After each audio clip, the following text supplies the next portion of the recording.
না, খালেদা জিয়ার সময় কোনো কি ঘটেছে? কিছুই হয় নাই ভাই, কিছু হয় নাই। বাংলাদেশ ফুলের বাগান ছিল। হ্যাঁ, ফুলের বাগান। না, ফুলের বাগান ছিল না, কি হয়েছিল? তখন কি হয়েছিল? বেগম জিয়ার সময় কি ছিল? কনসার্ট হয়েছে, এগুলো সব তো আওয়ামী লীগের কনস্পিরেসি ছিল। এখনো আপনাদের মতো লোকজনের এই যে নরমালাইজ করার যে অপতৎপরতা, তাদের কথা হচ্ছে আপনারা যেভাবে নরমালাইজ করেন, ওনারা যেভাবে এই যে দেখেন কথা বলেন, করার চেষ্টা করেন, এতেই দর্শক বুঝবে এটা কি দর্শক বুঝবে। এবং গণতন্ত্র তখনই হয় যখন উনি হচ্ছেন বাকশাল, হচ্ছে ভাই 4টি দল ছিল, আপনারা এক যে ন্যারেটিভ বিল্ড করার চেষ্টা করেন, এটাই ষড়যন্ত্রের পার্ট। এই যে ন্যারেটিভ বিল্ড করার চেষ্টা করেন, তারা যে বলে তারা কিছুই জানে না। তারা বলে যে বাকশাল এক দল, 4টি দলকে কি করে এক দল বলে, এবং তারা বলে জিয়াউর রহমান সবকিছু দিয়ে গেছেন। ভাই, বাংলাদেশটা স্বাধীন না হলে আজকে তাদের এই রকম এত ষড়যন্ত্র তথ্য তারা দেখতে পারতো না। ষড়যন্ত্র তখনই দেখতে পারে যখন জিয়াউর রহমান ঘোষণা না দিলেও, সবাই মিলে, কেউ ঘোষণা না দিলেও শেখ মুজিব তো পালিয়ে গেছিল সবাই একক না। ভাই, শেখ মুজিব তো পালিয়ে গিয়েছিল যেটা বলতেছি, দলীয়করণ কাকে বলে? আপনি মানবাধিকার কমিশন বানিয়েছে, এই যে দেখেন কথার মধ্যে আপনি দেখুন, এই যে কথা বলেন, উনি বারবার বলতেছেন, আমার মধ্যে কিন্তু কথা বলতেছেন। আমি পুরো অনুষ্ঠানে একটিবার কথা বলছেন, আপনি একটিবার আমি কথা বলেছি। আপনি মানবাধিকার কমিশন, তারা মানবাধিকার কমিশন, সকল কমিশন, এটি অন্তর্বর্তীকালীন সরকার, সেগুলো আমলে নেয়নি।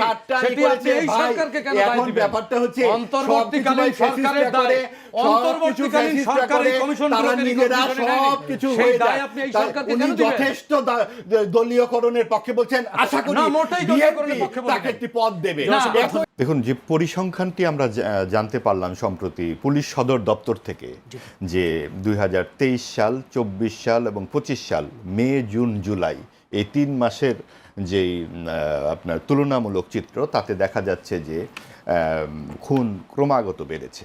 23 সালে 221 জন করে প্রতি মাসে ছিল, সেটা এখন বর্তমানের যে সর্বশেষ 3 মাসে 310-এর মতো।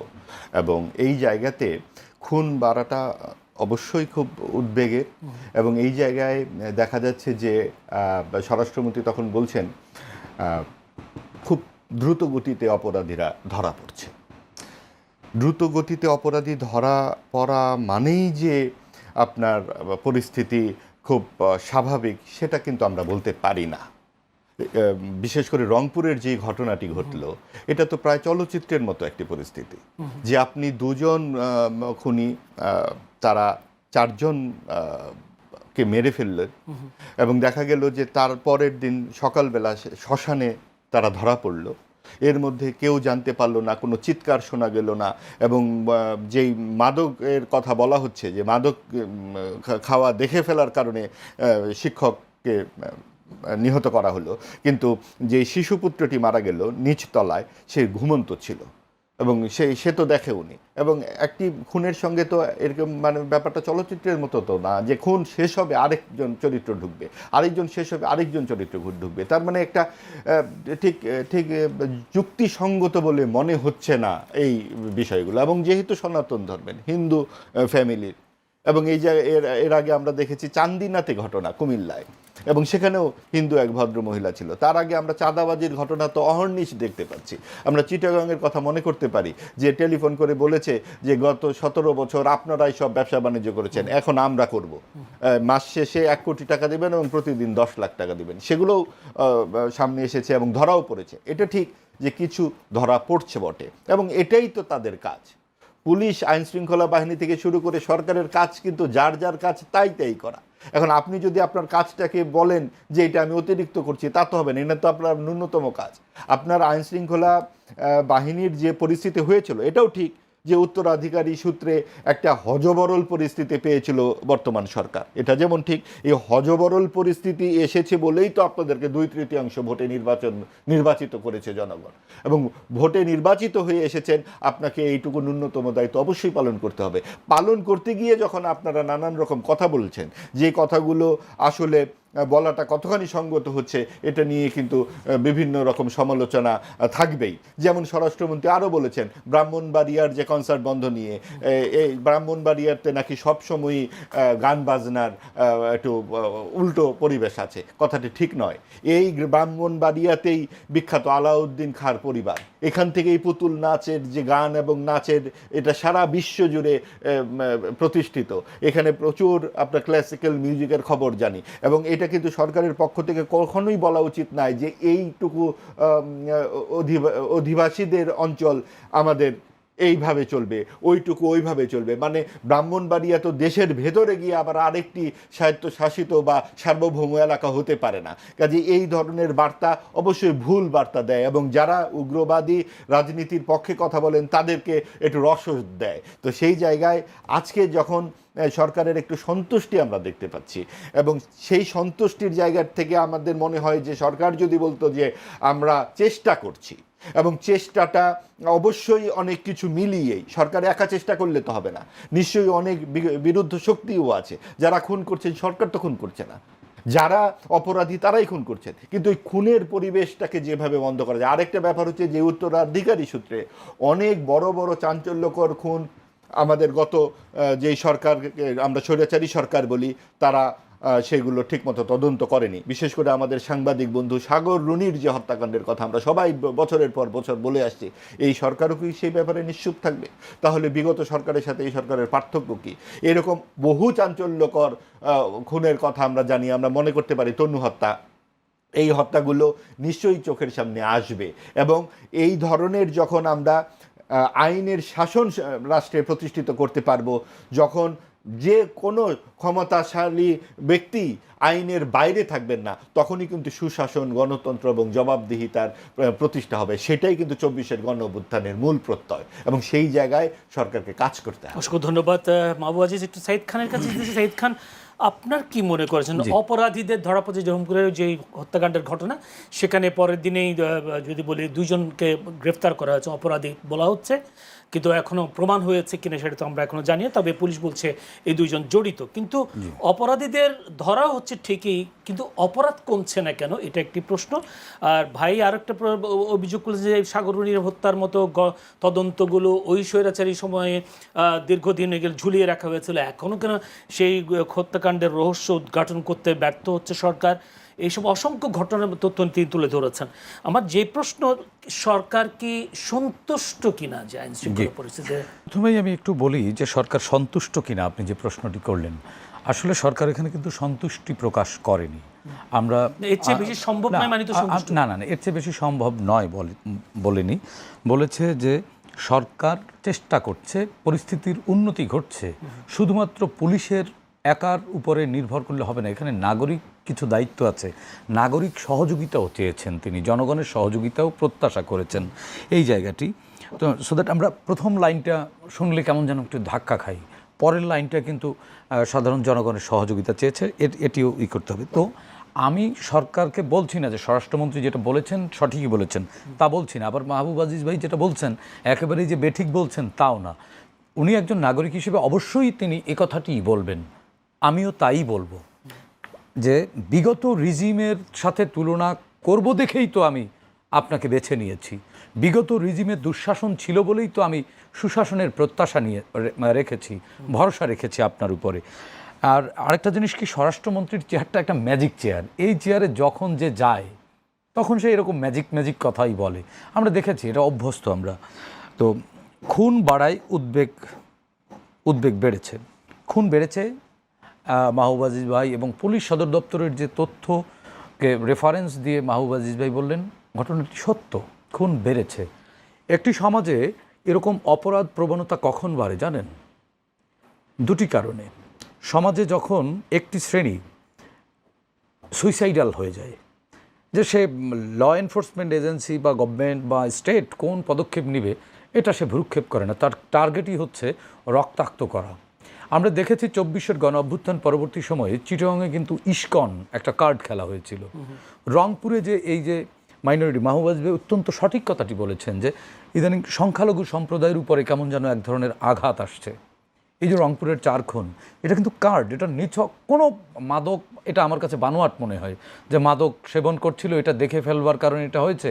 এখানে আসলে এক ধরনের কনস্পিরেসি আছে, স্যাবোটাজ করছে, এখানে স্যাবোটাজ করা হচ্ছে, দেশের আইন শৃঙ্খলা পরিস্থিতির অবনতি দেখানো হচ্ছে। এখানে থার্ড কেউ খেলছে, কেউ না কেউ ক্রীড়ানক আছে, এবং ক্রীড়ানককে এটা খুব স্বাভাবিকভাবেই বোঝা যায়। ডিসেম্বর টার্গেট করে একটি পক্ষ দেশে অস্থিরতা সৃষ্টি করবার চেষ্টা করছে, এবং আপনি সামাজিক যোগাযোগ মাধ্যম ঘাটলে দেখবেন যে আওয়ামী সুবিধাভোগী এবং এক ধরনের মুক্তিযুদ্ধের মোড়কের মধ্যে বেড়ে ওঠা আওয়ামী ন্যারেটিভ বিল্ডার একটি শ্রেণী আছে, তারা এটি বলবার চেষ্টা করছে যে কাউকে নিষিদ্ধ করা যাবে না। হ্যাঁ, নিষিদ্ধ করা যাবে না, কিন্তু সন্ত্রাসীকে আপনি কি করবেন? স্বীকৃতি দিবেন? তাকে তো নিষিদ্ধই করতে হবে। সো দ্যাট এই যে ন্যারেটিভ বিল্ডাররা, তারা একটা আওয়ামী লীগের দুঃশাসনকে নর্মালাইজ করবার চেষ্টা করছেন, এবং তারা প্রাসঙ্গিক করার ইনিয়ে বিনিয়ে নানান কৌশল, এটি আসলে আমি মনে করি অপকৌশল অবলম্বন করছেন। মাহবুব আজিজ আরও একটি সঠিক কথা বলেছেন, হ্যাঁ, যে সাগররুনি হত্যাকাণ্ড সহ চাঞ্চল্যকর হত্যাকাণ্ডের বিগত রিজিম যেমনি বিচার করেনি, ইন্টারিয়াম গভর্নমেন্টের সময় আমরা দেখেছি, ইন্টারিয়াম গভর্নমেন্ট মাহবুব আজিজের মনে থাকবার কথা, আইন উপদেষ্টা বলেছিলেন যে সর্বোচ্চ গুরুত্ব দিয়ে এই বিষয়গুলো, অন্তত একটি মামলার রায় আমরা দিয়ে যাব। আসিফ নজরুল সাহেবকে যদি আমি কোড আনকোড করি, তারাও ব্যর্থ হয়েছেন। আবার এই যে নতুন সরকার, তারা, আমি বলবো তারা সফল হননি, ব্যর্থ হয়েছেন বলবো না, তারা এখনও সফল হননি। এর কারণ হচ্ছে এই সরকারকে শুধুমাত্র 2-3টা মামলা বা 4-5টা অপরাধ বা 3-4টা ইস্যু নিয়ে সরকার আসেনি। গোটা রাষ্ট্রকে যেমনি পরিচালনা করতে হবে সুচারুরূপে, তেমনি এর আইন শৃঙ্খলা পরিস্থিতি বা এর ডেভেলপমেন্ট ওয়ার্কস, এর অর্থনীতি এবং বাংলাদেশের প্রোগ্রেস, সবটা নিয়েই কাজ করতে হচ্ছে। সেই জায়গায় আমরা আইন শৃঙ্খলা পরিস্থিতির যে জায়গায় একেবারে 12 ফেব্রুয়ারি ভোট হবার পর 17 ফেব্রুয়ারি যখন সরকার গঠন হলো, আমরা মাহবুব আজিজ ভাই সহ আমরা অনেকে মনে করছিলাম 18 তারিখ থেকেই তো একেবারে বেহেস্ত হয়ে যাবে দেশটা। আসলে কিন্তু তা না। এখানে দুটি পক্ষ, একটি হচ্ছে সরকারের বিরোধী দল, পার্লামেন্টের বিরোধী দল, তারা হচ্ছে কনস্পিরেসির পলিটিক্স করে বাই বর্ন, 1942 থেকেই তারা এই কনস্পিরেসির পলিটিক্স করে, যখন যে থাকে তার বিরুদ্ধে নানান অপকৌশল অবলম্বন করে। এর সাথে এই বিরোধী দল এবং ক্ষমতাসীন দল, দুই দলের একটা কমন শত্রু আছে। ইনফ্যাক্ট তারা বাংলাদেশের শত্রু, যারা 24-এ 1.5 সহস্রাধিক তরুণ শিক্ষার্থীদের বুকের উপরে গুলি চালিয়েছে, তারা কিন্তু তাদের কমন শত্রু কিন্তু এখন সব পক্ষ। সুতরাং বাংলাদেশকে বিপর্যস্ত করবার জন্য নানান ধরনের কৌশলের অংশ হিসেবে রংপুরের হত্যাকাণ্ড। ইনফ্যাক্ট মাহবুব আজিজ ভাই একটি বেঠিক কথা বলেছেন যে ব্রাহ্মণবাড়িয়া কেন ঠিক হবে না। ব্রাহ্মণবাড়িয়ায় আওয়ামী লীগের সরকারের যখন ক্ষমতায়, তখন ওবায়দুল মোক্তাদির সাহেব ওই জায়গার এমপি ছিলেন এবং তিনি মন্ত্রীও ছিলেন, বাণিজ্য মন্ত্রী মেবি। মাহবুব আজিজ, আমার মন্ত্রণালয়ের কথা খেয়াল নেই, বাণিজ্য মন্ত্রী তো ছিলেন মনে হয়, না শিল্পমন্ত্রী, যাই হোক, যখন মন্ত্রী ছিলেন তিনি, তার সময় আমরা দেখেছি যে এই যে সাংস্কৃতিক সংগঠনের যে কার্যালয়গুলো, সেগুলো পুড়িয়ে দেওয়া হয়েছিল, মানে টানা। আমি তখন একটা টেলিভিশনের একেবারে রিপোর্টিং করি ফিল্ডের, তখন আমার এই ফিল্ডে রিপোর্টিং করবার সুযোগ হয়েছে এবং প্রত্যক্ষ করবার সুযোগ হয়েছে। সেখানে কিন্তু এই যে সরকার যেটি বা স্বরাষ্ট্রমন্ত্রী যে কথাটি বলছে যে এটি ভিন্ন পরিস্থিতি, বিষয়টি একেবারে উড়িয়ে দেবার সুযোগ নেই, আবার এটিকে মেনে নেবারও সুযোগ নেই। ব্রাহ্মণবাড়িয়া কিন্তু বর্ডার ঘেঁষা এলাকা, এখানে ওপার থেকে হুইসপার করলে এপার নড়ে। আর আপনি দেখুন সীমান্তবর্তী এলাকাতে এবার কিন্তু, বিশেষ করে এই সীমান্তবর্তী এলাকাগুলোতে যারা পার্লামেন্টেরিয়ান হয়েছে, তারা কিন্তু একটি ধর্মীয় শক্তি, ধর্মীয়, আমি উগ্রবাদী বললাম না, মাহবুব আজিজ ভাই যেভাবে বললেন উগ্রবাদী, আমি তাদের উগ্রবাদী বললাম না, কিন্তু তারা ধর্মান্ধ শক্তি। তারা ধর্মকে বর্ম হিসেবে ব্যবহার করে রাজনীতি করতে চায় বা রাজনৈতিক ফায়দা লুটতে চায়। এই সীমান্তবর্তী এলাকাগুলোকে অস্থির করবার জন্য প্রতিবেশী রাষ্ট্র থেকে নানান ধরনের বুলিং করা হচ্ছে। ইনফ্যাক্ট বাংলাদেশের প্রধানমন্ত্রী দিল্লিতে সফর করবেন কি করবেন না, এটার জন্য আপনি দেখেন স্যাবোটাইজ করা হচ্ছে। এনার্জি নিয়ে কিন্তু আদানি স্যাবোটাইজ করে ছেড়ে দিছে, যদিও সরকার বিকল্প পথে গিয়ে এক ধরনের মানে কাটিয়ে উঠবার চেষ্টা করছে। ঠিক তেমনি সীমান্তবর্তী এলাকাগুলোকে অস্থির করবার জন্য ঠিক সীমান্তের ওই পার থেকে বিষ বাষ্প ঢালা হচ্ছে, সাম্প্রদায়িক উস্কানি দেওয়ার জন্য সংখ্যালঘু সম্প্রদায়ের উপরে হামলা করা হচ্ছে। ইনফ্যাক্ট এই ব্রাহ্মণবাড়িয়াতে যে সাংস্কৃতিক অনুষ্ঠানগুলো বন্ধ করা হচ্ছে, আমি এটার ঘোর বিরোধী। যদি মসজিদের পাশে সাংস্কৃতিক অনুষ্ঠান না, যদি মসজিদের পাশে গান গাইতে না পারে, স্টেডিয়ামে গান গাইতে দেন, কিন্তু সঙ্গীত চর্চা চলুক। সেখানে নৌকা বাইচ অবশ্যই হোক, নদীতে তো আর মাদ্রাসা বা মসজিদ না, সুতরাং সেখানে নৌকা বাইচ হতেই পারে। ধর্মের অজুহাতে এগুলো বন্ধ করা এটি যেমন আমি সমর্থন করি না, তেমনি রাষ্ট্র এই জায়গাটিকে পাশ কাটিয়ে যাবার জন্য কৌশলে স্বরাষ্ট্রমন্ত্রী যদি বলেন যে পরিবেশ ভিন্ন ভিন্ন দেখেই আপনাকে দায়িত্ব দেওয়া হয়েছে যে ভিন্নতাকে আপনি স্বাভাবিক করে নিয়ে আসবেন।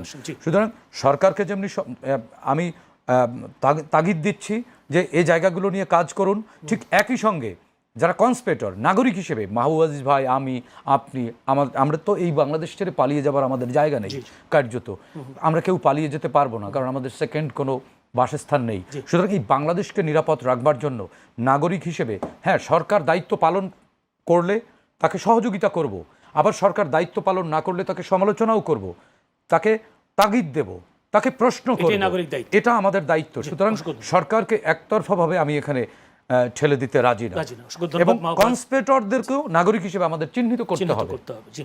মাহবুব আজিজ, যে সাইদ ভাই যে কথাগুলো বলছিলেন, ডিসেম্বরকে টার্গেট করে যারা দেশে ফিরবার কথা বলছেন তারা দেশকে স্থিতিশীল করার চেষ্টা করছে, আওয়ামী দুঃশাসনকে নর্মালাইজ করার জন্য একটি গোষ্ঠী দাঁড়িয়েছে এবং প্রতিবেশী রাষ্ট্র থেকে ইন্ধন দিচ্ছে, যেই কারণে দেশে একটা আইনশৃঙ্খলা পরিস্থিতিকে অবনতির দিকে বা অস্থিতিশীল করবার চেষ্টা করছে।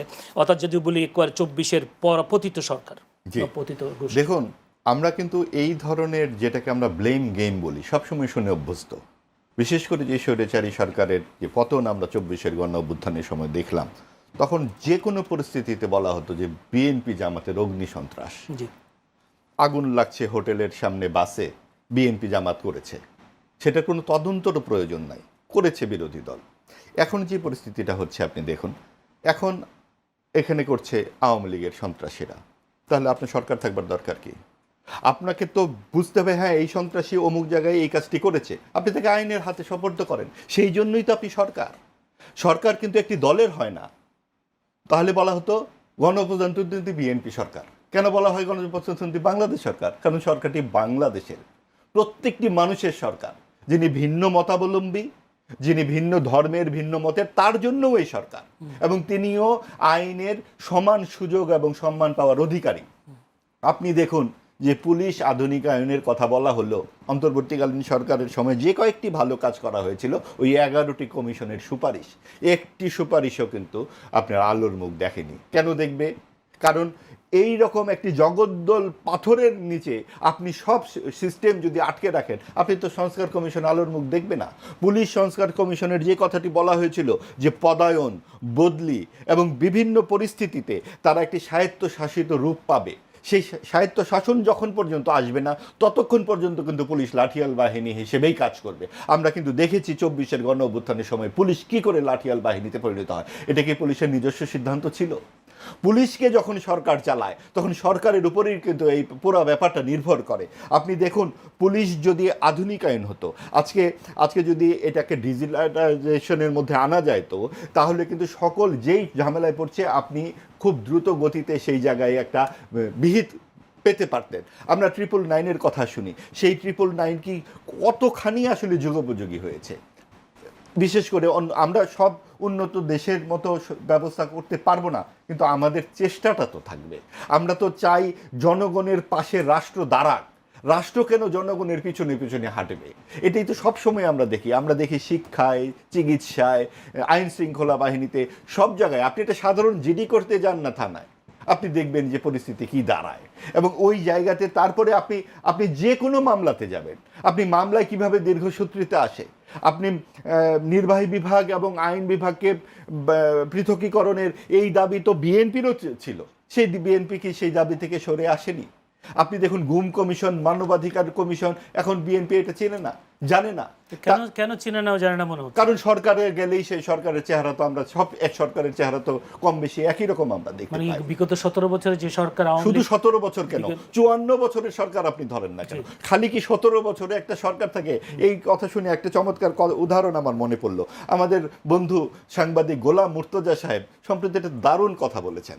তিনি কিন্তু যুক্তরাষ্ট্রে বাংলাদেশের কূটনৈতিক দায়িত্ব পালন করছেন এখনো, তিনি ছিলেন অন্তর্বর্তীকালীন সরকারের সময়। তিনি বেশ ফ্যাসিস্ট বিরোধী কথাবার্তা বলেন। উনি বলেছেন 17 বছরে ফ্যাসিস্ট সরকার যে পরিমাণ ইয়াবা খাইয়েছে সেই কারণে এখন এই খুনগুলা করছে। বোঝেন অবস্থা। তার মানে 17 বছরে ইয়াবা খেয়েছে, এখন এই কারণে রংপুরের এই লোক গিয়ে সেখানে ওই হিন্দু ভদ্রলোককে খুন করে ফেলেছে। অর্থাৎ সব কিছুই যদি আপনি ফ্যাসিস্ট সরকারের হাতে দিয়ে দেন, আগামী 17 বছর আপনার কোনো কাজ করতে হবে না তো, কারণ সব তো আওয়ামী লীগ দুঃশাসন করেই গেছে, এখন যা কিছু করবেন সব আওয়ামী লীগ করেছে। এই কথাগুলো মানুষের বিরক্তির উৎপাদন করে, ক্রোধের উৎপাদন করে, কারণ এই রকম কথা বলা হয়েছে দেখেই তো 24-এর গণ অভ্যুত্থান হয়েছে। 24-এর গণ অভ্যুত্থানের তো একটি প্রত্যয় আছে, প্রত্যয় হচ্ছে গণতন্ত্র, জবাবদিহিতা, সুশাসন। এইটুকু আপনি করেন না। আপনি গুম কমিশন কেন বাদ দিচ্ছেন? এবং সেইখানে গুম কমিশন যেটা নতুন খসড়া করা হয়েছে, আপনি 7ই আগস্ট সেটা মন্ত্রিপরিষদে উঠেছে এবং আগামী সংসদে এটা পাশ হতে যাচ্ছে। কি হয়েছে সেখানে? আইন শৃঙ্খলা বাহিনী প্রশ্নের ঊর্ধ্বে থাকবে। তা এই গুম করে কারা? এবং সেই জায়গায় এটা কি সাধারণ মানুষ করে? আপনার এইটা নিয়ে বিএনপি সবচেয়ে বেশি গুমের শিকার। আপনি সর্বশেষ যে 12 বছরে বিএনপির অন্তত 50 লাখ নেতাকর্মীর বিরুদ্ধে আমরা দেখেছি যে মামলার অবস্থা। এখন 12 বছর বিএনপির নেতাকর্মীরা আইন আদালতের বারান্দায় হাঁটাহাঁটি করেছে, আগামী 12 বছর আওয়ামী লীগের নেতাকর্মীরা আইন বারান্দায় হাঁটাহাঁটি করবে। এখন বলা হবে সমস্ত দোষ আওয়ামী লীগের এবং সমাজ থেকে আওয়ামী লীগকে আপনি করেন, ঋণচ্যুত করে ফেলেন। কিন্তু যারা সুবিধাভোগী, যারা মধু খেয়েছে, যারা অত্যাচার করেছে, তারা কিন্তু সুন্দরভাবে নিরাপদে আছে। সেই নিরাপদে তারা কিভাবে গেল, কিভাবে সকলে পার হয়ে গেল? এমনকি 5ই আগস্টের পরেও সেই তদন্তগুলো কি বর্তমান সরকার করছে? এই তদন্ত কি বর্তমান সরকার করছে? যে এই অন্তর্বর্তীকালীন সরকারের যে দুর্নীতি, তারা যে 18 মাসে যে দুর্নীতির পাহাড় গড়েছে, সেটা তো প্রায় 17 বছরের দুর্নীতির কাছাকাছি, কিন্তু টাকার অঙ্কে সেটা কিন্তু শ্বেতপত্র বর্তমান সরকার দিচ্ছে না। এমনকি কোনো উপদেষ্টা সম্পর্কে তাদের কোনো রকমের তদন্ত নাই। যেই হামের টিকা না দেবার কারণে যেই মৃত্যুর সংখ্যা 1000-এ পৌঁছেছে, এই মৃত্যুর সংখ্যা তো প্রায় গণ অভ্যুত্থানে নিহতের সংখ্যার কাছাকাছি। তাহলে আমরা গণ অভ্যুত্থানের যে অপরাধের অবশ্যই আমরা সেটার শাস্তি চাই এবং সেটার একটা বিহিত হতেই হবে। ঠিক একইভাবে হামি মৃত্যুরও বিহিত হতে হবে। আপনি যদি আইনের শাসন চান, কোনো কোনো ক্ষেত্রে আপনি পিক অ্যান্ড চুজ করবেন। সাইদ ভাই আমার বন্ধু থেকে, তার এই অপরাধ আমরা ধামাচাপা দিব, আমি আপনার বন্ধু থেকে না, মাহবুব ভাইকে তো বাঁচিয়ে ফেলতে হবে। এইটাই কিন্তু ঘটেছে আমাদের গত 50 বছরে। সব সময় সরকারি দল তার দলের নেতাকর্মীকে ভেবেছে দরকার নাই আইনের জন্য, এটা তো আমার ছেলে, এই আমার লোক, আমার ছেলে, আমার লোক, এইটা যতক্ষণ আইনের শাসনের মধ্যে থাকবে আপনি কিন্তু সুশাসন প্রতিষ্ঠিত করতে পারবেন না। এবং পারবেন না বলেই আপনাকে যত্রতত্র ফ্যাসিস্ট খুঁজে বের করতে হবে। ফ্যাসিস্ট আপনি বিচার করেন, কে না করেছে আপনাকে বিচার করতে? আপনারা নির্বাহী আদেশে সেগুলো বন্ধ করেন এবং আপনারা নিজেরা তাদের অফিস খুলে দেন, নিজেরা ভোটের সময় বলেন আমরাই তো আমরা ভাই বোন, আবার ভোটের পরে আপনারা বললেন আমরা দেখবো আপনাদেরকে। সব দলই তো তাদেরকে টানাটানি করে। এই ভোট ব্যাংক কে হারাতে চায়? জি, যেতে চাই সাইদ খানের কাছে। সাইদ খান, যদি একবারে মুদ্রা কথা যদি বলি, বা মাহবুবা যেটা বলার চেষ্টা করেছেন, সব সরকারি পিক অ্যান্ড চুজের রাজনীতি করেছে, যার ফলশ্রুতিতে আইনের শাসন প্রতিষ্ঠা হয়নি। এই সরকারও পিক অ্যান্ড চুজের রাজনীতিতে অভ্যস্ত হয়ে যাচ্ছে এবং এই অপরাধটা। এবং তিনি একটা কথা বলেছেন, আওয়ামী লীগের আমলে যে কোনো ঘটনা দুর্ঘটনা বিএনপি জামাত দোষী, এখন বিএনপির আমলে যতই ঘটনা ঘটুক দোষী ফ্যাসিস্ট। তাহলে বা আইনের শাসন প্রতিষ্ঠা কী হবে? জি, আসলে আইনের শাসনের যে সংজ্ঞা, আইনের শাসনের সংজ্ঞাটা কি? অপরাধী বা অপরাধীর বিচার করা না, নাগরিকের নিরাপত্তা নিশ্চিত করা। এটি হচ্ছে আইনের শাসন, যে নাগরিক নিরাপদে থাকবে, অপরাধী আগে খুঁজবে না, সেটি হচ্ছে আইনের শাসন। এই জায়গাটি আমাদের বুঝতে হবে।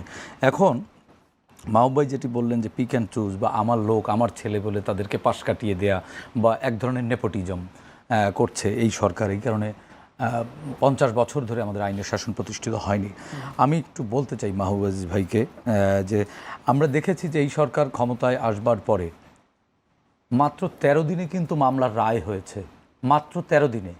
এবং খুন ধর্ষণের ঘটনা ঘটবার পর মাননীয় প্রধানমন্ত্রী রাজধানীর মিরপুরে ওই শিশু বাচ্চার পরিবারের কাছে গেছেন এবং তিনি দায় এবং দায়িত্ব দুটোই নিয়েছেন। দায় নিয়ে কিন্তু মামলার রায় দিয়েছেন, নিষ্পত্তি করেছেন, আবার দায়িত্ব নিয়ে পরিবারটিকে পুনর্বাসনও করেছেন।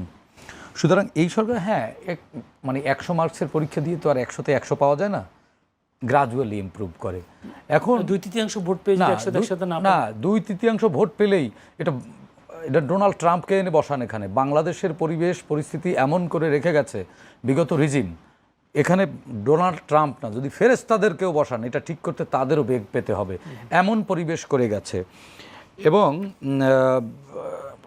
ব্লেম গেম কিন্তু সরকার করছে না, সরকার কিন্তু বলছে না যে কোনো দল করছে, এ কথাটি কিন্তু সরকার এখনও বলেনি। জাস্ট এটা নানান জায়গা থেকে মানে দুয়ে দুয়ে চার হয়ে যাচ্ছে, দুয়ে দুয়ে চার হচ্ছে, মিলে যাচ্ছে। দেখুন প্রকাশ্যে ঘোষণা দিচ্ছে যে ডিসেম্বরের মধ্যেই শেখ হাসিনা ফিরবেন। আজকে দেখলাম একজন সিনিয়র সাংবাদিক তিনি লিখেছেন যে শেখ হাসিনা ফেরার সময় ব্রিটেন এরপরে যুক্তরাষ্ট্র, এরপরে ফ্রান্স, ইন্ডিয়া, এই সব দেশের বিশেষ প্রশিক্ষিত বাহিনী বা সামরিক প্রহরায় হয়তো শেখ হাসিনা ফিরবেন, এরকম একটা সম্ভাব্যতা তিনি বলেছেন, লিখেছেন ফেসবুকে স্ট্যাটিস্টিক কিছুক্ষণ আগে আপনার স্টুডিওতে ঢুকবার আগে দেখলাম। যে এটা কিন্তু এক ধরনের অপতৎপরতা, এটা কিন্তু ওই ছেড়ে দিয়ে টেস্ট করা যে কি অবস্থা হয়, কোথায় গিয়ে দাঁড়ায়। তো এটাও কিন্তু একটা চেষ্টা আছে। যেমন মাহবুব আজমি একটি কথা বললেন না, 24-এর আকাঙ্ক্ষা। 24 আমাদেরকে অনেক কিছু শিখিয়েছে, অনেক পথ, অনেক দরজা খুলে দিয়েছে। হ্যাঁ দিয়েছে, কিন্তু এই 24 যাদের উপরে ভর করে 24, তারা কিন্তু 24 বিক্রি করে খাচ্ছে না। 24 বিক্রি করছে কে জানেন? যে আসলে 24-এর বিরুদ্ধে ছিল। ধরেন আমি, মাহবুব আজিজ ভাই, আমরা তো 24-এ ছিলাম না, ধরেন আমাদের ওরকম রোল ছিল না, কিন্তু আমরা 24-এর আকাঙ্ক্ষা বাস্তবায়ন করার জন্য উঠে পড়ে লেগে আছি। এটার কারণ কি জানেন? এই 24-এর উপরে ভর করে একটি দুষ্ট চক্র 24-কে বিতর্কিত করার ষড়যন্ত্র করছে, এটাও একটা ষড়যন্ত্র। এখন আবার মাহবুব আজিজ ভাই বলবে যে ব্লেম গেম, কিন্তু ষড়যন্ত্র তো করছে আওয়ামী লীগ। শেখ হাসিনা তো আইনমন্ত্রী আজকে বলেছেন শেখ হাসিনা কিন্তু ষড়যন্ত্র করছে। ইনফ্যাক্ট বাংলাদেশের প্রধানমন্ত্রীকে দিল্লিতে নেবার জন্য এমন কোনো চেষ্টা নাই যা দিল্লির পক্ষ থেকে করা হচ্ছে না। সর্বশেষ না পেরে নানান ধরনের এই যে ষড়যন্ত্র করছে, সীমান্তে ধাক্কাধাক্কি, আমার এখানে সংখ্যালঘু ট্রাম্প কার্ড, এরকম খেলা। আপনি শুভেন্দুর কথা মনে আছে না, যে বিমানবন্দরে পৌঁছে দিয়ে যাবে? শুভেন্দুই তো মুখ্যমন্ত্রী কলকাতার, হ্যাঁ। এবং ভারতের যে স্বরাষ্ট্রমন্ত্রী, সে কি বলেছিল মনে আছে না এগুলো? তারা তো এখনও আওয়ামী লীগের লেন্স দিয়ে বাংলাদেশ দেখে। আমরা প্রতিবেশী বদলাতে পারবো না, কিন্তু প্রতিবেশী দিয়ে তো আমাদের সতর্ক থাকতে হবে। এই সরকার 6 মাসে সফল হয়নি, কিন্তু একটুও ব্যর্থ হয়নি। আমি মনে করি এই ইনসাইড যে কনস্পিরেসি চলছে, যে পরিমাণ ষড়যন্ত্র, আমরা যারা টকশোতে কিছু চেনা মুখ, কিছু উঠতি আতেল, হ্যাঁ, কিছু উঠতি আতেল বা হালের আতেল, তারা এমনভাবে আওয়ামী লীগকে নর্মালাইজ করছে। যেমন নির্বাচন ইস্যুতে আমরা বলতে শুনেছি যে আওয়ামী লীগকে এভাবে নিষিদ্ধ করা ঠিক হয়নি, তাদেরকে ভোটে অংশগ্রহণ করতে দেওয়া উচিত ছিল, তাদেরকে জনগণ না বলে দিত। এটা কিন্তু নর্মালাইজেশনের একটা অপকৌশল, এটাও কৌশল। এরকম সেই কার্ড কিন্তু গেছে। এখন আসছে কি, এখন আবার মাহবুব আজিজ ভাই বললেন না যে সংখ্যালঘু সম্প্রদায়ের উপরে চাপ আসছে, আবার বলছে আমার ছেলে আমার লোক বলে সরকার তাদেরকে পাশ কাটিয়ে দিচ্ছে। বিএনপির লোকজন অ্যারেস্ট হয়নি, বিএনপির পদধারী নেতারা অ্যারেস্ট হয়নি, মোহাম্মদপুরে বিএনপির পদধারী নেতা গ্রেপ্তার হয়নি, মাদক অভিযানে গ্রেপ্তার হয়নি, সরকার ছাড় দিয়েছে। শুনুন, সরকারের সমালোচনা করেন, সতর্ক করেন, কিন্তু ভালো কাজগুলোও বলেন। সরকার তো চেষ্টা করছে, আওয়ামী লীগের মতো তো ত্রাসের রাজত্ব কায়েম করছে না। এখন ওভার দ্য নাইট তো করা সম্ভব না। একটা ফোড়া হলে সেই ফোড়ার পুঁজ বের করবার পরে কিছুটা সময়, কয়েকটা দিন কিন্তু ব্যথা থাকে। ফ্যানের সুইচ অফ করার পরেও কিন্তু ফ্যান 2-1 মিনিট ঘোরে। সুতরাং আওয়ামী লীগ বা শেখ হাসিনা পালিয়ে গেছে বলে ধরে নেবার কোনো কারণ নেই যে এখানে সকল ষড়যন্ত্র বন্ধ হয়ে গেছে, এখানে আওয়ামী লীগ নাই, এখানে ষড়যন্ত্রকারীরা নাই। তার মানে কি 2 কোটি মানুষ পালিয়ে গেছে? আওয়ামী লীগের হয়তো 10 থেকে 15 হাজার পালিয়েছে, কিন্তু বাদবাকি তো এখানে রয়ে গেছে। তারা তো রিভেঞ্জ করবার জন্য নানান ধরনের চেষ্টা চলছে। কেউ জামাতের সাথে হাত মিলিয়েছে, কেউ নানানভাবে সরকারের সাথেও, সরকারের ক্ষমতাসীন দলের মধ্যেও ঢুকবার চেষ্টা করছে, ঢুকে স্যাবোটাইজ করছে। এই পুলিশ ঢুকে যাচ্ছে। এই পুলিশই তো গুলি করেছে। সব পুলিশ কি বদলেছি? এই পুলিশই তো হাজার পুলিশ একেবারে সশস্ত্র অবস্থায় গুলি করেছে। কয়জন পুলিশকে চাকরিচ্যুত করা হয়েছে, কয়জন পুলিশ পালিয়ে গেছে। এই পুলিশকে দিয়ে আপনি কিভাবে চিন্তা করেন যারা শেখ হাসিনাকে মা ডেকেছে, যা মঞ্চে পুলিশ মিছিল করেনি, সেই পুলিশই তো এখন দায়িত্বে আছে। তো মায়ের সন্তানেরা কি করে এত তাড়াতাড়ি এই সরকারকে সহযোগিতা করবে? সরকারকে স্যাবোটাজ করার জন্য, জ্বালানি খাতে অস্থিরতা তৈরি করবার জন্য যে বেসরকারি যে বিদ্যুৎ প্ল্যান্টগুলো ছিল, এই প্ল্যান্টের ওনাররা সব কয়টা আওয়ামী লীগ, তারা কিন্তু একযোগে বন্ধ করে দিয়েছিল। আবার সরকার নানানভাবে কৌশলে তাদেরকে ম্যানেজ করে তারা ফার্নেস অয়েলে উৎপাদনে চলে গেছে। গ্যাস গ্যাসের যত প্ল্যান্ট, যতগুলো প্রজেক্ট আছে সবগুলোই তো আওয়ামী লীগের কবজায় ছিল। আপনি দেখেন পেট্রোলিয়াম উৎপাদন কোম্পানি সুপার পেট্রোলিয়াম নামের চট্টগ্রামের টিকে গ্রুপের একটা সিস্টার্ন কনসার্ন প্রতিষ্ঠান আছে। এই প্রতিষ্ঠানটি 2013 সালে প্রতিষ্ঠিত হয়েছে। সেই প্রতিষ্ঠান টিল নাও কাজ করছে। এমন আইন বা বিধিবিধান করে গেছে যে ওই কোম্পানি ছাড়া কেউ করতে পারবে না। সরকার যখন এই নীতিমালা চেঞ্জ করতে গেল, তখন আবার করলো কি, জামাতের মধ্যে আওয়ামী লীগের একটা অংশ ঢুকে তারা যাতে তাদের অলিগাল শ্রেণী টিকে থাকে এজন্য আন্দোলন সংগ্রাম শুরু করলো যে এটা করা যাবে না, ওটা করা যাবে না। সুতরাং আমার কথা হচ্ছে, সরকারের কাছে আমাদের প্রত্যাশা আছে, কিন্তু আমাদের আস্থাও রাখতে হবে। খালি আস্থায় প্রত্যাশা করে আস্থা রেখে বসে থাকলে হবে না। আমাদের নাগরিক দায়িত্ব আমরা পালন করছি। আমরা তো আওয়ামী লীগকে নর্মালাইজ করবার জন্য মাহবুব আজিজ ভাই আমরা চেষ্টা করছি না, একটি চক্র আমরা চেষ্টা করছি। এটা দুষ্টামি, এটা দুষ্টামি, ঠিক আছে? এটিও বন্ধ করতে হবে। ফ্যাসিস্টকে ফ্যাসিস্ট হিসেবে চিহ্নিত করে তাকে অবশ্যই ফ্যাসিস্ট বলতে হবে। শোনেন, সন্ত্রাসীকে যদি আপনি মানবাধিকার দেবার চেষ্টা করেন, সন্ত্রাসীর যদি মৌলিক অধিকার দেবার চেষ্টা করেন, সন্ত্রাসকে যদি আপনি বলেন সেও তো মানুষ, হ্যাঁ, তাকে মারা যাবে না, তাকে শাস্তি দেওয়া যাবে না, এটা তো ঠিক না। অপরাধীকে অপরাধী ট্রিট করতে হবে। আইনের শাসন তখনই প্রতিষ্ঠিত হবে যখন আইন প্রণেতা এবং আইন প্রয়োগকারী দুটো সিঙ্ক্রোনাইজ হয়ে কাজ করবে। একতরফাভাবে সরকার তো আইন প্রয়োগকারী না, আইন প্রণয়নকারী। সরকার আইন প্রণয়ন করছে, প্রয়োগ যাদের মাধ্যমে হবে তাদের মধ্যে তো ফ্যাসিস্ট হ্যাজিমনি রয়ে গেছে। সেই হ্যাজিমনি কিন্তু এই সরকারকে বেকায়দায় ফেলবার জন্য আওয়ামী লীগের সাথে বসে কনস্পিরেসি করছে এবং টকশোর মাধ্যমে বা সামাজিক যোগাযোগ মাধ্যম বলেন এবং গণমাধ্যমে একটি শ্রেণী এটিকে লেজিটিমেসি দেওয়ার জন্য ইনিয়ে বিনিয়ে চেষ্টা করে। অসংখ্য ধন্যবাদ। সেক্ষেত্রে যেটা আমি যদি বলি, বিএনপির মিডিয়া সেলে যে একজনকে বহিষ্কার করা হলো, যে নাম হচ্ছে তানিম সুফিয়ানি, তিনি একেবারে বিএনপির গুলশান কার্যালয়ে ঢুকে গেছে। তাহলে তার মানে কি আপনারা যে এতদিন বিএনপির বলতো যে ফ্যাসিস্টরা বিভিন্ন জায়গায় দখল করে আছে? প্রধানমন্ত্রী তো বলেছে, গত 3-4 দিন আগেও তো প্রধানমন্ত্রী বলেছেন না যে ষড়যন্ত্র চলছে, সরকারকে বেকায়দায় ফেলবার জন্য নানান ধরনের ষড়যন্ত্র চলছে এবং সমাজে বিশৃঙ্খলা সৃষ্টি করবার জন্য, বিভ্রান্ত করবার জন্য সাধারণ মানুষকে একটি চক্র টকশোতে, একটি চক্র গণমাধ্যমে, একটি চক্র রাজনীতিতে নানানভাবে মানে ভিতরে ঢুকে আছে। তারা এদেরকে আশ্রয় প্রশ্রয় দিচ্ছে, এরা নানানভাবে আশ্রয় প্রশ্রয়, সরকারের মধ্য থেকেই কিছু লোক ব্যক্তি স্বার্থ চরিতার্থ করবার জন্য তাদেরকে আশ্রয় প্রশ্রয় দিচ্ছে। এটি তো আমি অস্বীকার করছি না। সরকারের এই জায়গায় চিহ্নিত করতে হবে, তার শত্রুকে চিনতে পারতে হবে। আমি একতরফা সরকারকে যে বাহাবা দেবো, হাততালি দেবো সেটি না। সরকার সফল তখনই হবে যখন সে সজাগ হয়ে দায়িত্ব পালন করবে। ধন্যবাদ। মাহবুব আজিজের কাছে যাচ্ছি। মাহবুব আজিজ, আওয়ামী লীগকে নর্মালাইজ করবার জন্য টকশো, গণমাধ্যম, বিভিন্ন জায়গায় কিছু আতেল কাজ করে যাচ্ছেন, উনি অভিযোগ করছেন। আপনি কি বলবেন? সেই সাথে যদি বলি, বিএনপির মিডিয়া সেলে বলা হচ্ছে যে একজন গুপ্ত আওয়ামী লীগের কর্মী ছিল, তাকে বহিষ্কার করা হয়েছে।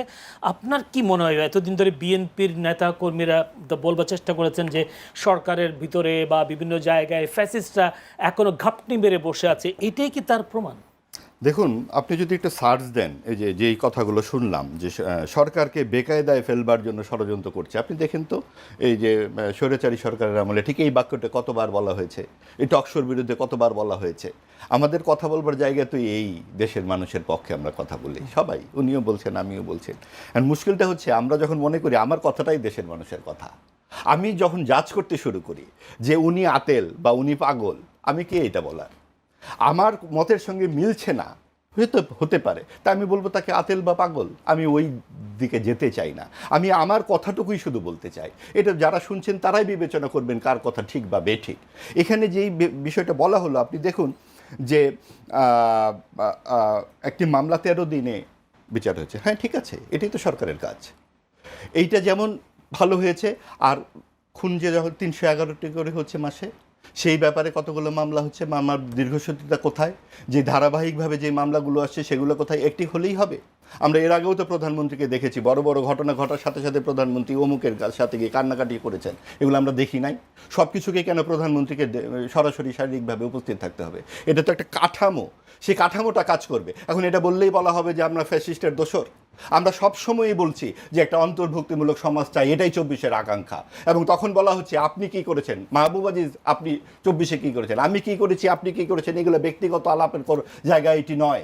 এই বিশ্লেষণ সবসময় চলবে। যেমনভাবে 50 বছর আগের ঘটনার বিশ্লেষণ হচ্ছে, তখন হয়তো আমার জন্মই হয় নাই, বা 70 বছর আগের ঘটনা ঘটছে। আজকে যখন উগ্রবাদ সমাজে এভাবে মাথাচাড়া দিয়ে হচ্ছে, উগ্রবাদকে উগ্রবাদ বলবো না? 5ই সেপ্টেম্বর বিরোধী দল চলে যাচ্ছে চট্টগ্রামে লং মার্চ করতে, এবং তারা বলছে বিভাগীয় সমাবেশ শেষে তারা ঢাকায় সমাবেশ করবে। তাদের দাবি কি? তাদের দাবি হচ্ছে গণভোটের রায় বাস্তবায়ন করতে হবে এবং জুলাইয়ের আকাঙ্ক্ষা বাস্তবায়ন করতে হবে। যেন বলা হচ্ছে গণ অভ্যুত্থানের মূল অংশীজন শুধুমাত্র বিরোধী জামাত এবং এনসিপি। এটা বললে তো হবে না ভাই। আমরা তখন তো সবাই সেখানে উপস্থিত ছিলাম, আমরা দেখেছি কোটি কোটি মানুষের মিছিল। এই কোটি কোটি মানুষ কি সবাই জামাত, এনসিপি বা বিএনপি বা আওয়ামী লীগ অথবা আওয়ামী লীগের বিরুদ্ধে? এখানে সাধারণ মানুষ যারা রাজনীতির সঙ্গে সরাসরি জড়িত না তারাও ছিল, তারাও ক্ষুব্ধ হয়েছিল। যখন তাদের দেয়ালে পিঠ ঠেকে গেছে তখন তারা রাস্তায় নেমেছে। সেই জন্যই আমরা বলি 24-এর গণঅভ্যুত্থান মানে গণতন্ত্র, জবাবদিহিতা, সকলের সমাজের অংশগ্রহণের একটা সুনিশ্চিত পরিস্থিতি। সেখানে আপনি বলে দিতে পারবেন না অমুক অপরাধী, এটা আপনার ব্যক্তিগত বলবার জায়গা নয়। সেইটার জন্যই সরকার আছে। তারা বিবেচনা করুক, তারা বিচারের ব্যবস্থা করুক এবং তারা সেটা বলুক। তা সরকারকে কেউ না করছে না, সরকারকে সেই জুজু ঝুলিয়ে রাখলে হবে না।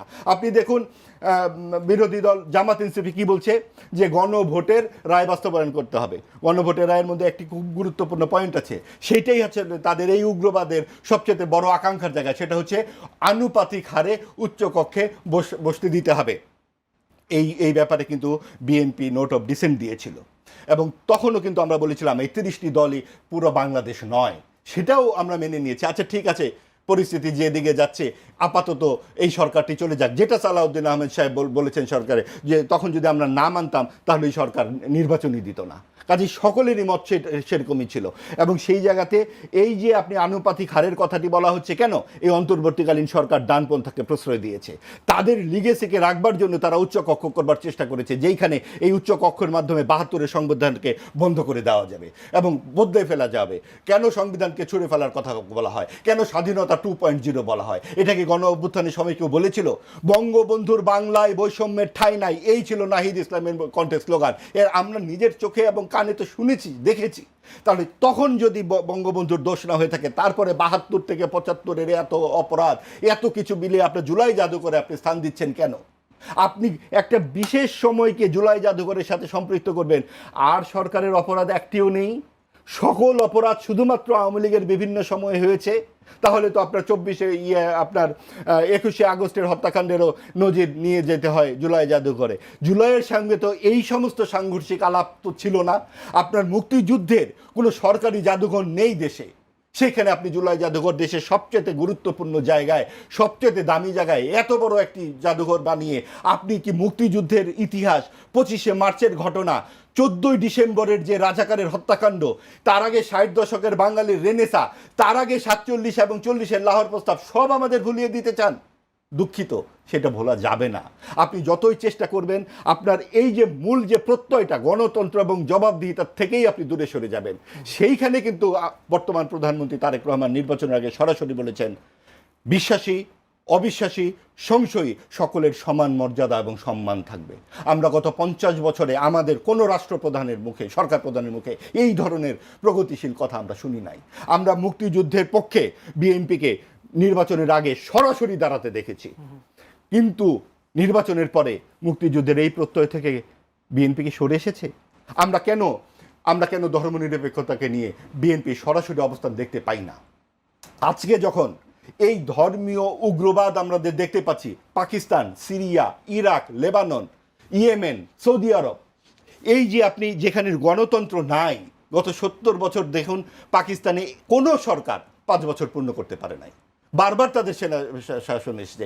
সেইখানে আমরা বলছি না যে ভারতমুখী হতে হবে, আমরা যেমন ভারতমুখী হব না, পাকিস্তানমুখী হব না। আমাদের যে জোট নিরপেক্ষ একটা কূটনৈতিক বাস্তবতা আছে গত 50-55 বছরে, সেখান থেকে কেন আমরা মক্কার দিকে যেতে চাচ্ছি? মক্কা, সৌদি আরব, তুরস্ক এবং পাকিস্তানের সাথে যেই নিরাপত্তা চুক্তি, সেখানে বাংলাদেশ কেন যাবে? যদি সেই 3 দেশ আক্রমণের মুখে পড়ে, বাংলাদেশ সেখানে পাকিস্তানের হয়ে লড়াই করবে? এই জন্য কি পাকিস্তান ভেঙেছিল? এই জন্য কি বাংলাদেশ হয়েছিল? নাকি সেই জামাতের কথা, সেই যারা আল বাদর, আল শামস, রাজাকার, যারা 16ই ডিসেম্বরের আত্মসমর্পণের দলিলে লেখা আছে সিভিল আর্ম ফোর্সেস, তাদের কথা মতো বাংলাদেশ না বাংলাদেশে আমরা যাচ্ছি। কাজেই বিএনপি অবশ্যই শহীদ জিয়ার সময়ে 15 খণ্ড মুক্তিযুদ্ধের দলিল তৈরি হয়েছে। আপনি জিয়াউর রহমানের কোনো বক্তৃতায়, বেগম খালেদা জিয়ার কোনো বক্তৃতায় বঙ্গবন্ধুকে ছোট করে কোনো কথা শুনেছেন কখনো? আপনি মুক্তিযুদ্ধের শ্রদ্ধেয় নেতৃবৃন্দকে নিয়ে জিয়াউর রহমানের কোনো কথা আপনি শুনেছেন? তার নিজের লেখা একটি জাতির জন্ম প্রবন্ধে তিনি বলেছেন আমাদেরকে ভারতীয় চর বলা হতো, দোসর বলা হতো, কারণ আমাদের নেতা বঙ্গবন্ধু শেখ মুজিবুর রহমান। আমরা বঙ্গবন্ধুর আদর্শে উজ্জীবিত দেখে আমাদেরকে পশ্চিম পাকিস্তানিরা ভারতীয় অনুচর বলতো। এই ভারতীয় অনুচর এখনো বলা হয়, অনেককেই বলা হয়, কিন্তু সেটার উত্তর জিয়াউর রহমানে দিয়ে গেছেন। 15 খণ্ড যে মুক্তিযুদ্ধের দলিল, সেটা জিয়াউর রহমানের সময় লিখিত। কাজেই এটা সলভ মেটার এই সমস্ত সামনে এনে আসল যে এই ঘটনাটি, অর্থাৎ বাংলাদেশের যে অসাম্প্রদায়িক যে চরিত্র, সেটার মূলে কুঠারাঘাত করতে চায় কিন্তু জামাত এনসিপি। এবং তারা কিন্তু এই যে আপনি এখন যেরকম পরিস্থিতি, মাত্র 6 মাস, সেটা তো অবশ্যই ঠিক যে মাত্র 6 মাস একটি সরকার এসছে, আমরা সমালোচনা করব, কিন্তু তাকেও তো আমাদের দেখতে হবে। এবং তারা যেহেতু তাদের 31 দফা দিয়েছে, সংস্কার কর্মসূচি দিয়েছে, এবং মুক্তিযুদ্ধের ঘোষকের দল, তারা তো মুক্তিযুদ্ধের বিরোধিতা কখনো করেনি, এবং রাষ্ট্রীয়ভাবে সরকারিভাবে তারা করেনি। কিন্তু আমরা দেখতে চাই যে রাষ্ট্রীয় মূল স্তম্ভের সাথে বিএনপি কতখানি পরিষ্কারভাবে দাঁড়ায়। আজকে যদি এখানে দাঁড়িয়ে যায়, আওয়ামী লীগের রাজনীতিতে শেষ হয়ে যায়। একদিকে জামাতের রাজনীতি শেষ হয়, একদিকে আওয়ামী লীগের রাজনীতি শেষ হয়। লাভটা কার হয়? বাংলাদেশের লাভ হবে। এবং যেই সরকার আছে সেই শুধু লাভ না, এটা কিন্তু সেই দোকানের পেঁয়াজ কেনার লাভের কথা বলছি না। মুক্তিযুদ্ধের বিরোধী কি বিএনপি? কখনোই নয়। বিএনপিতে কি মুক্তিযোদ্ধারা নেই? আপনি আজকে দেখুন যে যখন বিএনপি এর আগেও ক্ষমতায় ছিল, কোন সময়ে তারা মুক্তিযুদ্ধ বিরোধী কার্যকলাপ করেছে এবং সরকারকে প্রশ্রয় দিয়েছে। গান বাজনা থেকে শুরু করেন, সাংস্কৃতিক কর্মকাণ্ড থেকে শুরু করেন, কখন বিএনপির আমলে সেগুলো নিষিদ্ধ ছিল? কাজে আজকে যখন এগুলো মাথাচাড়া দিয়ে উঠছে, বিএনপির পক্ষ থেকে বলাটা অবশ্যই অযৌক্তিক। অসংখ্য ধন্যবাদ। সেই ক্ষেত্রে আপনি বলেছেন অন্তর্ভুক্তিমূলক রাজনীতি করবার সুযোগ, সেক্ষেত্রে আপনি কি মনে সমাজের অংশ রাজনীতি, সেক্ষেত্রে আপনি কি মনে করেন আওয়ামী লীগকে এই মুহূর্তে রাজনীতি করার সুযোগ দেওয়া উচিত? কেউ কাউকে সুযোগ, আওয়ামী লীগ তো রাজনীতি করছে, নিষিদ্ধ আছে কোথায়? নিষিদ্ধের পরে কে করছেন? এখন উন্মুক্ত পৃথিবীর যুগ, সবাই সব কথাই শুনছে। আমরা আলাপের কতবার আওয়ামী লীগের কথা বললাম। আপনি যখন নিষিদ্ধ বলছেন, সেই নিষিদ্ধের পরিস্থিতিটা কি? যখন আমি একটা জিনিস বুঝি না, আমরা তো শেখ হাসিনার প্রত্যর্পণ চাই, তাহলে শেখ হাসিনা যখন ডিসেম্বরে আসছে বলছে, এখানে তো শঙ্কার কি আছে? এটা তো বাংলাদেশের চাওয়ার প্রেক্ষিতেই আসবে, এবং বাংলাদেশের তো একটা আইন আছে, সেই আইনের ভিত্তিতে তার বিচার হবে। এবং বাংলাদেশের যেই একটা সরকার, এটা তো উড়ে এসে জুড়ে বসা সরকার নয়, 2/3 ভোটে নির্বাচিত একটা সরকার। এটা তো অন্তর্বর্তীকালীন সরকারের মতো অনির্বাচিত সরকার নয়। কাজেই সরকার, আপনি দেখুন সরকার প্রধান কি কখনোই এই ব্যাপারে কোনো কথা বলেছেন, বা তার বডি ল্যাঙ্গুয়েজে কি মনে হচ্ছে তিনি ভীত বা শঙ্কিত? বরং তাদের যে পরিস্থিতি আমরা দেখতে পাচ্ছি, যে যদি উইন উইন সিচুয়েশন হয়, তাহলে বাংলাদেশের প্রধান অবশ্যই ভারতে যাবে, এবং ভারতের সরকার প্রধানকে বাংলাদেশ উল্টো দাওয়াত দেবে। শুধু কেন আমাদের প্রধানমন্ত্রী কেন সেখানে যাবে? উল্টো আমার মনে হয় খুব শিগগিরই সরকারের পক্ষ থেকে মোদি সাহেবকে আমন্ত্রণ জানানো উচিত। আপনিও আসেন, আমরাও যাই, এবং সেখানে বাইলেটারের যাবতীয় বিষয়গুলো আমরা সরাসরি কথা বলি, এবং সেইখানে তো এইখানে ঢাক ঢাক গুড়গুড় করার কিছু নেই। আরেকটি কথা একটু প্রসঙ্গত বলে রাখি, যে এই বিষয়টি এতবার বলা হচ্ছে, বিনা স্বীকৃতির কথা বা অমুকের কথা তমুকের কথা, এগুলো কেউই কিন্তু ইন্ডিয়ান সরকারের মুখপাত্র নয়। যেগুলো ফটোকার্ড করা হচ্ছে, অমুক তারিখের থেকে অমুক তারিখ পর্যন্ত তারেক রহমান না গেলে নাকি সুযোগ, তারেক রহমান সাহেব কিংবা বাংলাদেশ সরকার কি সুযোগ চেয়েছে নাকি? এটা দ্বিপাক্ষিক একটা সম্পর্ক। আমাদের সরকার প্রধান যেমন যাবেন, তাদের সরকার প্রধানও আসবে। আমি এক কথা যদি বুঝে নেই যে প্রধানমন্ত্রী তারেক রহমান যেই শর্তগুলো দিয়েছে সঠিক ছিল অবশ্যই, এবং সেইগুলো বাংলাদেশ খুব নিজের স্বার্থ এবং আইন মেনেই তারা সেখানে পালন করবে। এখানে আর যারা যে সমস্ত কথাবার্তা বলছেন, ও অহেতুক ভীতি সঞ্চার। অসংখ্য ধন্যবাদ। সাঈদ খান আপনার কাছে বেশি সময় দিতে পারবো না, যদিও তারপরে বলছি উনি মক্কা প্রতিরক্ষা জোটের কথা বলেছেন, যেখানে পাকিস্তান, সৌদি আরব এবং তুরস্ক 3টি মিলে জোট হয়েছে, এবং বাংলাদেশ সেখানে ইতিবাচক সাড়া দিয়েছেন বলেছেন। যদিও নতুন প্রতিমন্ত্রী হুমায়ুন কবির তিনি বলেছেন যে আগ্রহ আছে বাংলাদেশের। জি, এই জোটে যুক্ত হওয়াটা বাংলাদেশের এই জোটে যুক্ত হওয়ার লাভের এবং কতটা ঝুঁকি, এখানে ঝুঁকিও আছে, লাভও আছে। কারণ একটি জিনিস দেখুন, এই জোটে যদি বাংলাদেশ যায়, তাহলে তার সৌদি আরবের বিশাল শক্তিশালী একটা অর্থনীতি আছে। সৌদি আরবের সাথে কিন্তু আমাদের কূটনৈতিক সম্পর্ক এবং অর্থনৈতিক বড় একটা ট্রানজ্যাকশন আছে তাদের সাথে আমাদের। এবং তুরস্কের সাথেও আমাদের তুরস্ক কিন্তু আধুনিক ড্রোন সমরাস্ত্র এবং সমরাস্ত্র ইন্ডাস্ট্রিতে বেশ সমৃদ্ধতা, এবং পাকিস্তানের যে সামরিক বাহিনী, তাদের সামরিক বাহিনীও বেশ শক্তিশালী এবং তাদের পারমাণবিক অস্ত্রাগারও আছে। তো এখানে জোটে যাওয়া বা জোটে না যাওয়া যখন আলোচনায় আসে, তখন এই যে মাহবুব আজিজ ভাই খুব মানে সানন্দে বললেন যে পাকিস্তান কেন, তাহলে সৌদি আরবে তো আমরা শ্রমিক পাঠাই, আমরা তো সৌদি আরবে আমাদের শ্রমিক পাঠাই, তো সৌদি আরবে এই জোটে গেলে তাহলে আমরা কি সৌদি আরব যেহেতু এই জোটে গেছে পাকিস্তানের সাথে, আমরা কি আর সৌদি আরবে আমাদের শ্রমিক পাঠাবো না? আমরা পাঠাবো কি না? পাঠাবো তো। আমাদের রেমিটেন্স প্রবাহ ধরে রাখবার জন্য তো সে বাজার নষ্ট করব না। তো সৌদি আরব তাইলে আমরা নিষিদ্ধ করে দেই, পাকিস্তানের সাথে যে হাত মিলাবে তার সাথে আমরা আর নেই, যদি আমরা ৭১-এ পড়ে থাকি। এখন আমার কথা হচ্ছে যে বাংলাদেশটাকে এই সরকার পাকিস্তানের হাতে তুলে দিচ্ছে কিনা। ন্যাটোভুক্ত যে দেশগুলো আছে, ন্যাটোভুক্ত সবগুলো দেশ কি একেবারে পরস্পরের সাথে খুব ভালো সম্পর্ক? বৈরিতা একটুও নাই, বৈরিতা নাই। ন্যাটোভুক্ত দেশও তো দেখছি যুদ্ধ লেগে যায় না তো পরস্পর, কোল্ড ওয়ার, নানান ধরনের ওয়ারের মধ্যে তো আছে। সুতরাং এই একটি জোটে মানে যুক্ত হবার যে পজিটিভনেস বা পজিটিভ অ্যাপ্রোচ করা, তার মানে এই না যে দেশটা একেবারে পাকিস্তানের হাতে তুলে দিল।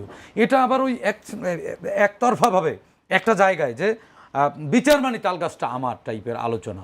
আবার মাহবুব আজিজ ভাই আরেকটি কথা বললেন যে ২১ আগস্ট গ্রেনেড হামলা, সেটাও তো ওই সময় সরকারের না। মাহবুব আজিজ ভাইয়ের জ্ঞাতার্থে আজকে আমি আপনার অনুষ্ঠানের মাধ্যমে বলতে চাই যে মাহবুব আজিজ ভাই পরিষ্কারভাবে জেনে নেবেন ওই মামলার নথি ঘেটে যে ২১ আগস্ট গ্রেনেড হামলা, ২১ আগস্ট যে সমাবেশটি ছিল সেটি পল্টন ময়দানে অনুমতি চেয়ে আবেদন করা হয়েছিল।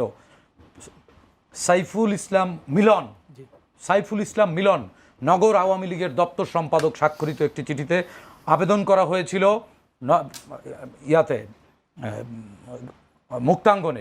মুক্তাঙ্গনে ক্লিয়ারেন্সও ছিল। সকাল 10টার পর হুট করে আপনাদের ভেন্যু চেঞ্জ করলেন, তড়িঘড়ি করে ট্রাকের উপরে মঞ্চ করলেন, এত মানুষ মরল। হ্যাঁ, তার পাশে গ্রেনেড পড়ে আইবি রহমান মরে গেল। শেখ হাসিনার কিছু হয়নি কেন? এটা পরিষ্কার একেবারে ইস্যু ক্রিয়েট করবার জন্য এবং ওই সময় বিএনপি সরকারকে বিতর্কিত করবার জন্য, ওই সময়কার প্রধানমন্ত্রী বেগম খালেদা জিয়াকে কলঙ্কিত করবার জন্য এটা একটা একেবারে ব্লুপ্রিন্ট করা এই নাশকতাকাণ্ড। এবং এই নাশকতাকাণ্ডে যেই মানুষগুলোকে বিভিন্ন মেয়াদে জেলে দেওয়া হয়েছিল, ওই সময় যে পুলিশের একজন ডিসি ছিলেন, পুলিশের ডিসি খান সাঈদ হাসান, তাকে জেলে দেওয়া হয়েছিল, তার সাথে আমার কথা বলবার সুযোগ হয়েছে। তিনি তো এই নথিপত্র বের করে দিয়েছেন। আপনারা বারবার বলেন ২১ আগস্ট বঙ্গবন্ধু এভিনিউতে এই হামলা হয়েছে, আপনারা কেন প্রশ্ন তোলেন না সেই প্রোগ্রামটি কেন ওই জায়গা থেকে সরিয়ে নেওয়া হলো? ৩০ মিনিটের মধ্যে কেন সরানো হলো? যারাই ৩০ মিনিটের মধ্যে শিফট করেছে তারাই আগে থেকে ওই জায়গায় রেকি করে ম্যাপিং করে এই হামলার ষড়যন্ত্র করেছিল এবং এই ঘটনাটি ঘটিয়ে ওই সরকারকে বেকায়দায় ফেলবার জন্য এটি করা হয়েছিল। এবং আরেকটি কথা ৭২ থেকে ৭৫ আজিজ ভাই বললেন কিছুই হয়নি। হ্যাঁ, শেখ মুজিবের শাসনামল একেবারে স্বর্গ ছিল। ৭২ থেকে ৭৫ কি হয়েছে আমরা তো জাল পড়তে দেখেছি, আমাদের তো মনে আছে, আমাদের মনে আছে না ৭৪-এর দুর্ভিক্ষের কথা মনে আছে না? আমরা বাকশাল গঠন দেখিনি, সকল সংবাদপত্র বন্ধ করে দিয়ে মাত্র ৪টি রাষ্ট্রীয় গণমাধ্যম রেখে সব সংবাদপত্র বন্ধ করে দিয়েছিলেন। সেই আইন যদি বলবৎ থাকতো মাহবুব আজিজ ভাই কোথায় সাংবাদিকতা করতেন আই ডোন্ট নো, যদিও তিনি ওই জায়গায় হয়তো করতেও পারতেন, আমি হয়তো পারতাম না। এবং ওই সময় কোনো রাজনৈতিক দল ছিল, আওয়ামী লীগ তো শেখ মুজিব নিষিদ্ধ করে দিয়ে গেছিল। ১৯৭৫ সালে শেখ মুজিব নিজে আওয়ামী লীগকে নিষিদ্ধ করে দিয়ে বাকশাল করেনি। সেই পরিস্থিতির সেই জিনজির ভেঙেই তো জিয়াউর রহমান বহুদলীয় গণতন্ত্র প্রবর্তন করছেন বলেই আজকে মাহবুব আজিজ ভাই অন্তর্ভুক্তিমূলক সমাজ গঠনের স্বপ্ন দেখেন, প্রত্যয় দেখেন। আমাকে একটু সময় দেন। অন্তর্ভুক্তিমূলক সমাজ গড়ার যে প্রত্যয় দেখেন, সেই সুযোগটিও কিন্তু জিয়াউর রহমান করে দিয়েছিলেন। শেখ মুজিব সকল রাস্তা বন্ধ করে দিয়েছিলেন ৭৫-এ বাকশাল গঠনের মধ্য দিয়ে। সুতরাং আমরা তো রক্তের দাগ দেখতে চাই, মাহবুব আজিজ ভাই খালি রক্তের দাগ দেখে, সব জায়গায় রক্ত দেখে। হ্যাঁ, জিয়াউর রহমানের হাতে রক্ত দেখে, বেগম জিয়ার হাতে রক্ত দেখে, হয়তো কয়েকদিন পর তারেক রহমান ওনার হাতেও রক্ত দেখবেন ওনারা। হ্যাঁ, আমার কাছে মনে সময় শেষ, শাহিদ খান আমার কাছে ছোট শেষ করতে হবে না, আমি একেবারেই শেষ জায়গায় ধর্মীয় উগ্রবাদ মৌলবাদ নিয়ে বিএনপির চেয়ে সরব এই মুহূর্তে কে ছিল? এই গত নির্বাচনের আগে থেকে এখনো পর্যন্ত কারা ছিল? আমরা কখনোই, আমি ব্যক্তিগতভাবে এবং আমি যেহেতু একটা পেশাজীবী রাজনীতি করি, আমি দায়িত্ব নিয়ে আমার অবস্থান এবং আমার যে পেশাজীবী সংগঠন সেই সংগঠনের অবস্থান পরিষ্কার করছি। ধর্মীয় উগ্রবাদ এবং মৌলবাদকে আমরা সমর্থন করি না। এখানে আমরা অন্তর্ভুক্তিমূলক সমাজ চাই, কিন্তু সেই সমাজে আমরা কোনো সন্ত্রাসীও চাই না। আমরা চাই শান্তিপূর্ণভাবে সকল মানুষ সহাবস্থানে সমান অধিকার নিয়ে এবং সমমর্যাদায় টিকে থাকুক এবং তারা শান্তিতে থাকুক। এবং বাংলাদেশ এগিয়ে যেতে হলে অবশ্যই অন্তর্ভুক্তিমূলক সমাজ সবচেয়ে জরুরি, যেটি নিয়ে এই সরকার কাজ করছে। যেমন দেখুন, ফ্যামিলি কার্ড বিতরণ করছে, এখানে কি বিএনপির লোকজনদেরকে দিচ্ছে? ফার্মার্স কার্ড দিচ্ছে, এটা কি বিএনপির লোকজনদেরকে দিচ্ছে? এই যে ব্যাংকের লোন, শেখ হাসিনার আমলে যে কৃষকরা ব্যাংক থেকে লোন নিয়েছিলেন তাদের লোন মৌকুব করে দিয়েছেন, সেটা কি বিএনপির লোকজন সব লোন নিয়েছিলেন? সেই ফার্মাররা কি বিএনপির লোক? নিশ্চয়ই না। সুতরাং এই গভর্নমেন্ট ইনক্লুসিভ সোসাইটি করবার জন্য, ইনক্লুসিভ পজিটিভ পলিটিক্স করবার জন্য এবং একটা নিরাপদ বাংলাদেশ নির্মাণের জন্য চেষ্টা করছেন। হয়তো 6 মাসে আমরা এখন একটু কথা যেটা হচ্ছে যে ওই যে জুলাই জাদুঘরের যে বিষয়টি কথা বলা হলো, ঠিকই আছে। এই যে উনি যে ইতিহাসগুলো বললেন না, শুধুমাত্র ইতিহাসের যে বাছাই করাগুলা, ফলাফলটা তারা কয়েকজন মিলে ঠিক করবেন, আমি তো সেই কথাটাই বলেছি। আমি তো কিন্তু ফলাফল বলছি না, এগুলো তো বিতর্কিত বিষয়। আর বাকশালের যে বিষয়গুলো নিয়ে এটা তো আমরা দীর্ঘদিন ধরে আলোচনা করছি। বাকশালে জুলাই জাদুঘর তো ভাইরে আমাকে একটু কথা বলতে দেন। আমি কথা বলি না জুলাই জাদুঘর এগুলো আসতেছে যখন, যদি 72-75 আসে তাহলে এরশাদের সময়টাও আসতে হবে, খালেদা জিয়ার সময় আসতে হবে, আমি সেটাই কথা বলেছি। অর্থাৎ আপনি স্পেসিফিক আলাদা করতে পারেন না। খালেদা জিয়ার সময় কোনো কি ঘটেছে? কিছুই হয় নাই ভাই, কিছু হয় নাই। বাংলাদেশ ফুলের বাগান ছিল। হ্যাঁ, ফুলের বাগান। না ফুলের বাগান ছিল না, কি হয়েছিল? তখন কি হয়েছিল? বেগম জিয়ার সময় কি ছিল? কনসার্ট হয়েছে, এগুলো সব তো আওয়ামী লীগের কনস্পিরেসি ছিল। এখনো আপনাদের মতো লোকজনের এই যে নরমালাইজ করার যে অপতৎপরতা, তাদের কথা হচ্ছে আপনারা যেভাবে নরমালাইজ করেন, ওনারা যেভাবে এই যে দেখেন কথা বলেন, এটাই দর্শক বুঝবে এটা কি দর্শক বুঝবে। এবং গণতন্ত্র তখনই হয় যখন উনি হচ্ছেন বাকশাল হচ্ছে ভাই 4টি দল ছিল, আপনারা এক যে ন্যারেটিভ বিল্ড করার চেষ্টা করেন, এটাই ষড়যন্ত্রের পার্ট। এই যে ন্যারেটিভ বিল্ড করার চেষ্টা করেন, তারা যে বলে তারা কিছুই জানে না। তারা বলে যে বাকশাল এক দল, 4টি দলকে কি করে এক দল বলে। এবং তারা বলে জিয়াউর রহমান সবকিছু দিয়ে গেছেন। ভাই, বাংলাদেশটা স্বাধীন না হলে আজকে তাদের এই রকম এত ষড়যন্ত্র তথ্য তারা দেখতে পারতো না। ষড়যন্ত্র তখনই দেখতে পারে যখন জিয়াউর রহমান ঘোষণা না দিলেও, সবাই মিলে, কেউ ঘোষণা না দিলেও শেখ মুজিব তো পালিয়ে গেছিল সবাই একক না। ভাই, শেখ মুজিব তো পালিয়ে গিয়েছিল যেটা বলতেছি দলীয়করণ কাকে বলে। আপনি মানবাধিকার কমিশন বানিয়েছে, এই যে দেখেন কথার মধ্যে আপনি দেখুন এই যে কথা বলেন, উনি বারবার বলতেছেন, আমার মধ্যে কিন্তু কথা বলতেছেন। আমি পুরো অনুষ্ঠানে একটিবার কথা বলছেন, আপনি একটিবার আমি কথা বলেছি। আপনি মানবাধিকার কমিশন, তারা মানবাধিকার কমিশন, সকল কমিশন, এটি অন্তর্বর্তীকালীন সরকার, সেগুলো আমলে নেয়নি। সেটি আপনি এই সরকারকে কেন দায় দিবেন? ব্যাপারটা হচ্ছে অন্তর্বর্তীকালীন সরকারের দায়, অন্তর্বর্তীকালীন সরকার এই কমিশনগুলোকে সবকিছু হয়ে যায়। উনি যথেষ্ট দলীয়করণের পক্ষে বলছেন, আশা করি বিএনপি তাকে একটি পদ দেবে। একই চিৎকার, একটি কারণ, একটি পদ, ভাই একটি পদ, আমাদের শেষ সময় দুই আলোচক তারা বিতর্কে যুক্ত হয়েছেন, দুজনকে চেষ্টা করেছেন আজকের যে বিষয়গুলো, সেই বিষয়গুলো আপনারা নিশ্চয়ই আপনারা দেখেছেন, ধৈর্য ধরে দেখেছেন। দর্শক দুজনকে অসংখ্য ধন্যবাদ। সাইদ খান, দুজনকে অসংখ্য ধন্যবাদ আজকের ধৈর্য ধরে আমাদের এই অনুষ্ঠান দেখবার জন্য আপনাদের প্রাণ ঢালা অভিনন্দন, শুভেচ্ছা জানিয়ে আজকের মতো শেষ করছি। আগামীকাল